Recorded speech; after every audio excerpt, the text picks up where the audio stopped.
ئەم هەڵمەت و ڕێکارانەی بەرەنگاربوونەوەی مادە هۆشبەرەکان گفتوگۆی زیاتری لەسەرەکەین لەگەڵ میوانوان سەرمەد بەرزنجی پارێزەر و ئەندامی ڕێکخراوی بەرەنگاربوونەوەی مادە هۆشبەرەکان کە میوانی ستۆدیۆی کوردستان 24 بەخێر بێیت کاک سەرمەد سپاس بۆ ئامادەبوون.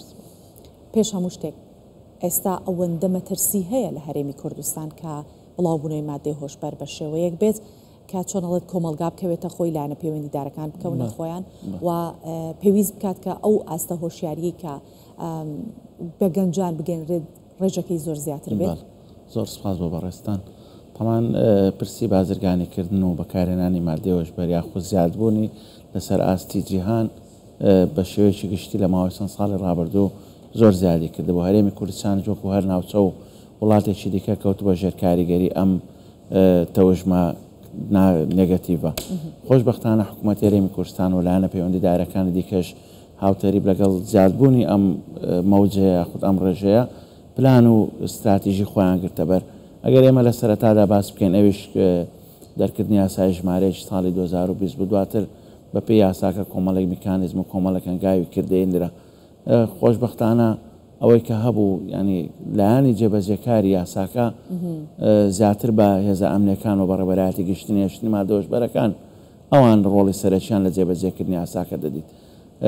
ئەوان هەستان بە شێوەیەکی منەظەم و استراتیژیەتێکی نوێیان بۆ بەرەنگاربوونەوەی مادە هۆشبەرەکان بە تایبەتی لە 2 تا 3 ساڵی ڕابردوو داڕشت. ئەم استراتیژیەتە کاریگەری زۆر باشی لەسەر کەمبوونەوەی ژمارەی بەکارهێنەرانی مادەی هۆشبەر دروست کرد بە جۆرێک کە ئەوان زیاتر تەرکیزیان لەسەر دەستگیرکردنی بازرگانان و وشکردنی سەرچاوەکانی هێنانی مادەی هۆشبەر بوو بۆ هەرێمی کوردستان. ئامارەکانی ساڵی ڕابردوو مادەم وایە با باسی سەرچاوەکان بکەین. ئەو سەرچاوانەی کوێن کە هەرێمی کوردستانیان کردووە بە شوێنێک کە ترانزیت بێت، پێشتر ترانزیت بوو، ئێستا بۆ بە شوێنی بەکارهێنانیش هەردوو حاڵەتەکە تەنانەت بازرگانی کردنیش. سەرچاوەکان کوێ بوون، چۆن ڕێگری لەوە کراوە، چ کارێک کراوە بۆی کە ئەو سەرچاوانە وشک بکرێن؟ سەرچاوەکان وەکو پێشتریش ئاماژەم پێکردووە کە هەرێمی کوردستان لەژێر کەوتو بۆ ژێر کاریگەری ئەو هێڵە ترانزیتە نێودەوڵەتی کە لە وڵاتانی سەرەکی بەرهەمێنەری مادەی هۆشبەرەوە دەهێنرا بۆ لە ئەفغانستانەوە بۆ کۆماری ئیسلامی ئێران و دواتر لێەوە بۆ نێو هەرێمی کوردستان و پاشان بە وڵاتانی دیکە. ڕوخانی ڕژێمی سووریا ئێمە بینیمان کە کارگەی دروستکردنی بەرهەمێنانی مادەی هۆشبەریان هەبوو وەکو سەرچاوی داهاتی خۆیان بۆی کە بەردەوامی بە حکومڕانی خۆیان بدەن ڕژێمی پێشوو بەستم ڕژێمی بەشار ئەسەدە. لە دوای ڕوخانی ڕژێمی بەشار ئەسەد بینیمان کە چ ڕێژەیەکی مادەی هۆشبەر بە تایبەتی حەبی کەپتاگۆن لە سووریا دەستگیر کراوە. ئەو کارگە گەورانەی مادەی هۆشبەرەکان وا توند و تۆڵ نەکردنی سنوورەکانی عێراق ئەو نائستقراری ئەمنیە وای کردبوو کە بە شێوەیەکی گشتی مادەی هۆشبەرە وڵاتانەوە بێنرێتە نێو هەرێمی کوردستان. کاک سەرمەد بە تەنیا بێگومان بە هێزە ئەمنیەکان ئەم کارە فراوانە و ئەم بەرەنگاربوونەوەی ناکرێت ئەبێ هەوڵاتیان و ئەبێ ڕێکخراوەکانیش هاوکار بن. ئەوەی کە ڕێکخراوەکان کردویانە تاوەکو ئێستا و هەڵمەتانی کە بۆ بەرەنگاربوونەوەی بۆ هۆشیارکردنەوەی چیتان کردو لە پلانیش هەیە چیتر بکرێت؟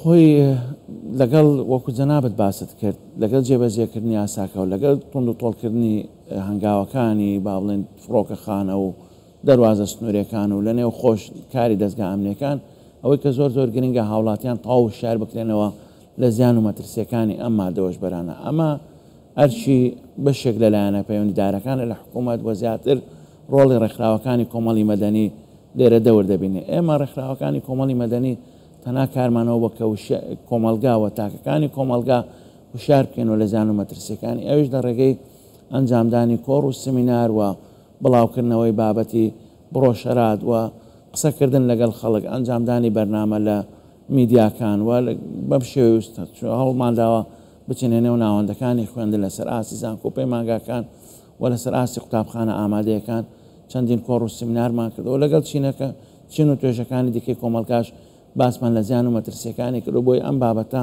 بە شێوەیەکی بەربڵاو بگاتەوە نێو کۆمەلگا و کۆمەلگا و تاکەکانی کۆمەلگا وشیاری تاویان هەبێ لە زیان و مەترسیەکانی و پەنا بۆ بەکارهێنانی نەبن. باش کاک سەرمەد لە ئەنجامی ئەو کۆڕ و سمینارانەی کە ئەنجامیدەن هەڵبەت ئەبێت داتایەکیش لە بەردەست هەبێت.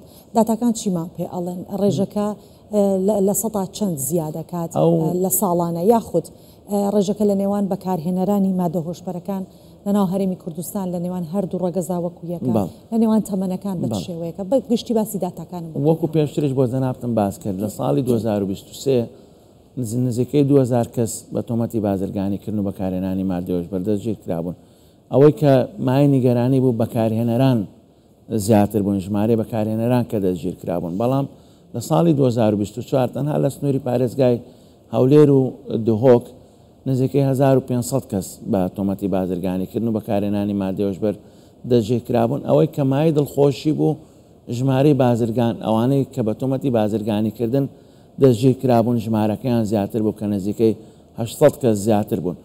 ئەمانە کۆمەڵێک بازرگانی نێودەوڵەتیان تێدا بوو کە لە بەشێک لە تەنانەت لە فڕۆکەخانە و لە دەواازە نێودەوڵەتی وڵاتانی دیکەش دەربازیان بوو، بەڵام لە نێو هەرێمی کوردستان بەو توانە کەم و ئیمکانێتم تەواازعی کە هەبووە لە بەردەست هێز ئامنیەکان دەستگیر کراون. ئەو بسەبارەت بە بابەتی ڕێژەی بەکارهێنەران هەموو تەمەنێکی تێدا بووە، بەڵام ئەوەی کە کەمترین تەمەن چەند بۆ وەک بزانن کەمترین تەمەن نزیکەی ئەو کەسانە هەندێک بوونە کە تەمەنیان نزیکەی 12 تا 13 ساڵ هەبووە، بەڵام بە شێوەیەکی گشتی ئەوانەی کە زیاتر بەکارهێنن تەمەنیان لە نێوان 25 تاوەکو 45 ساڵیە زۆرترین ڕێژەکە لەوێ بووە، بەڵام و نزیکەی لە 105 بۆ لە 110 ئەو کەسانی هەم بە تۆمەتی بازرگانیکردن و هەم بە تۆمەتی بەکارهێنانی مادەی هۆشبەر ئەمە بەستەنیا لە ڕێگەزینێر مەترسی لەسەر کچانیشمان هەیە. ئافرەت بوونە نزیکەی لە 110 ئافرەت بوونەکە بە تۆمەتی بازرگانیکردن و بەکارهێنانی مادەی هۆشبەر دەستگیر کرا. بەخشە کاسەر بە سفەتیەوەی کە جەنابەت پارێزەری و ئەندامیشی لە ڕێکخراوە بەرگاربوونەوەکانی مادەی هۆشبەر، تا چەند گرنگە کار بکرێت لە ناو یاسایە بۆ ئەوەی کە بەند دەکرێت لە بەکارهێنەر لەگەڵەوەی کە بازرگانە لە یەک شوێنانە بن پێکەوە، چونکە ڕەنگە بەکارهێنەرەکە دواتر بکرێت شیاندنەوەی بۆ بکرێ بگەڕێتەوە ناو کۆمەڵگا، بەڵام بازرگانیکردنەکە وەکو نەخۆشیەکی لێ هاتووە لەگەڵ ئەو کەسەیە بە بەردەوام. ئیتر ئەمە چەند مەترسیەکە لە زیندانەکانە بەیەکەوە بن تازە چ کارێک کراوە بووی کە ئەمانە بەیەکەوە تێکەڵ نەبن؟ بێگومان بەیەکەوە تێکەڵ ناکرێن. نزیکەی لە کابینی نوێی حکوومەتی هەرێمی کوردستان بابەتی چاکسازی لە نێو چاکسازیەکان زۆر کاری جدی لەسەر کرا بە جۆرێک کە بەندیەکان ئەو کەسانی کە دەستگیر دەکرێن لە نێو چاکسازیەکان ماوەی حکومەکان بەسەردەمەند پۆلێن بەندیان بۆ کراوە.